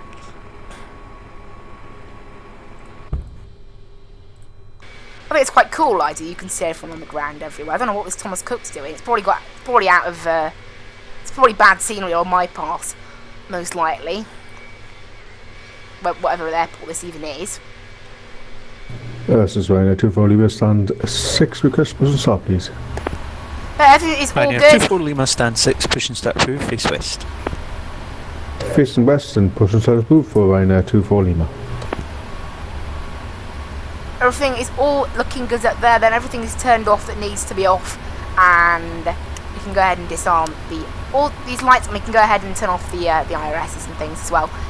And everything is all turned off and done. We can turn off the nav lights now because we're finished with the plane. We can just pretend we've left the plane on its own now. We can go ahead and disconnect this. This plane does actually disconnect manually and go cold and dark pretty much even without, you know, it doesn't even need.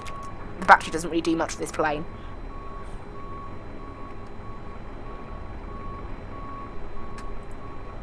And everything is now turned off on board this plane. Cold and dark. There we go. We'll go back now outside. Thank you guys so much for watching. I hope you guys really enjoyed today. I will leave you with the background music now. I'll go ahead and disconnect myself from Vatsim and all that. Finish the flight on Fly-UK Skytrack. Flew 565 miles today, so not bad. Not bad at all. But anyway, that is it from me. I will leave you with the background music and the end screen. Be sure to join me on Saturday for yet another stream. We're going to be flying from Amsterdam, the massive Amsterdam Schiphol Airport. Hopefully we'll get some ATC, they tend to be online, down to the Italian city of Verona, Villafranca Airport. Again, should be awesome fun. So I hope you guys have really enjoyed watching today's stream, as always. And I hope to see you in the next one, 8:30 AM BST on Saturday. So there we go with that. Well, actually, I don't know what I'm on about there. Anyway, yeah, that is it for me. I will see you in the next one. Thank you guys as well for the likes. I've had 4 likes today. That's excellent. Anyway, bye-bye.